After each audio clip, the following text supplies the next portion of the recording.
વાચનનું શીર્ષક છે પ્રશંસાની કામના ભક્તિને ઝાંખી પાડે છે.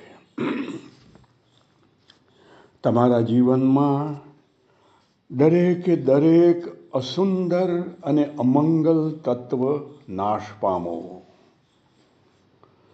તમારી ચેતનામાંથી સંઘર્ષો અને દ્વંદ્વો વિલીન થઈ જાઓ. અશુદ્ધિઓ અને મર્યાદાઓની જગ્યાએ ભગવાનની શક્તિની પવિત્રતા, સંવાદિતા અને જ્ઞાન સ્થિર થાઓ. ભગવાનના સૌંદર્ય, માધુર્ય અને ઓજસથી સ્થાયી થાઓ. તમે આંતર અને બાહ્ય પ્રકૃતિના શાસક થાઓ અને જગદંબાની દિવ્ય લીલાના મુક્ત પાત્ર બનો. ભક્તિ ભાગીરથીના પવિત્ર જળમાં તમારું ચિત્ત રાત દિવસ ડૂબેલું રહો. બાહ્ય નિરર્થક વિક્ષેપકારી કોલાહલથી તદ્દન અલગ રહો. તટસ્થ રહો. એકાંત પ્રિય બની અવ્યગ્ર એકનિષ્ઠ ભાવે ભગવાનના આશ્રયમાં રચ્યા પચ્યા રહો. તમારા જીવનમાં આંતરબાહ્ય સરળતા, પવિત્રતા અને સત્યપ્રિયતા સ્થપાવો. પ્રભુમાં અમિશ્ર શ્રદ્ધા સ્થિર થાઓ. પ્રભુના ચરણ કમળમાં તમારું ચિત્ત અનુરક્ત રહો અને સાંસારિક ક્ષુદ્ર વસ્તુઓમાં વિરક્તિ થાઓ. તમારું સમગ્ર વ્યક્તિત્વ ઊર્ધ્વગામી બનો. તમારા જીવનની દરેક પળ પ્રભુ સ્મરણમાં વીતો અને ભગવાનની દિવ્ય પ્રતિભાથી તમારું જીવન પ્રકાશિત થાવ. પ્રભુની સુમધુર સ્મૃતિ તમારા ચિત્તને હર હંમેશ સ્વચ્છ અને પ્રસન્ન રાખો.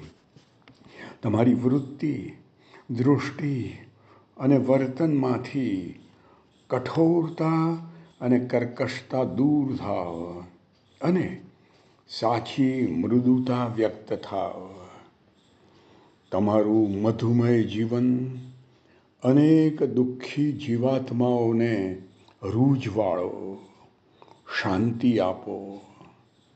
અંતિમ સત્ય તરફ, પ્રભુ તરફ દૃષ્ટિ રહો. જીવન યાત્રા ધ્યેયલક્ષી બની રહો. તમસમાંથી મુક્તિ મળો. મોહની વજ્ર શૃંખલા તૂટી પડો. પ્રકાશ અને આનંદ પ્રાપ્ત થાવ. જીવન સંપૂર્ણતયા ભગવાનમય બની રહો. ભક્તિપ્રિયા, ભક્તિગમ્યા માં ભગવતીના પ્રસાદથી તમારા અંતરમાં આનંદ દીપ પ્રગટો. એની શીતળ આભામાં તમારી ચેતના સ્નાન કરો. સ્વચ્છ થાવ, સ્નિગ્ધ બનો. જન્મો જન્મનો દુઃખદાહ, વિક્ષિપ્તતા દૂર થઈ જાઓ. સમસ્ત જગત માની આનંદ લહરી છે. ફલ્ગુ નદીની ગુપ્ત જલધારાની માફક તમારી ભાવધારા પ્રભુ પ્રત્યે ગુપ્તપણે વહો. સાંસારિક શોરથી અલિપ્ત રહો. પ્રશંસાથી પણ સાવ અળગા જ રહો. ભક્તિની જાહેરાત થતાં તેમાં શિથિલતા આવે છે. ભાવ પ્રવાહ જેમ ગુપ્ત રહેશે તેમ તેની તેજસ્વીતાની, તેની પવિત્રતાની વૃદ્ધિ થશે.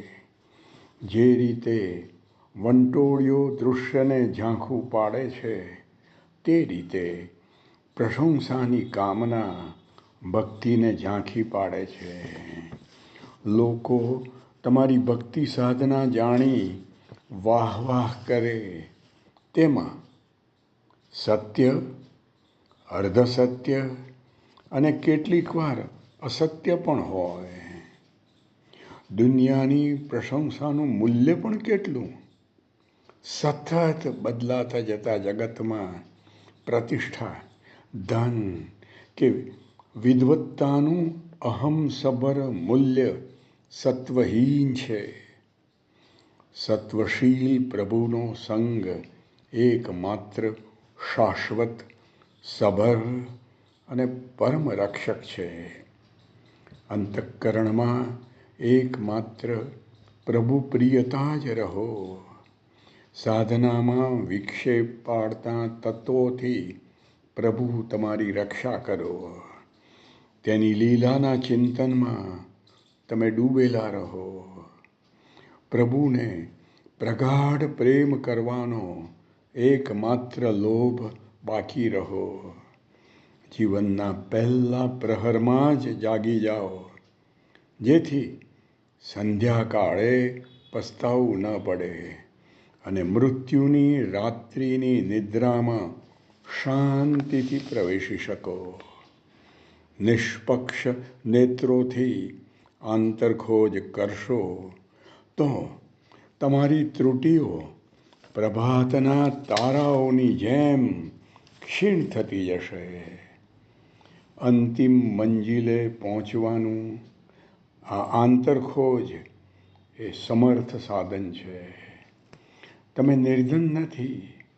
જે વ્યક્તિ ભગવાનથી વિમુખ છે, તે જ નિર્ધન અને અધન્ય છે.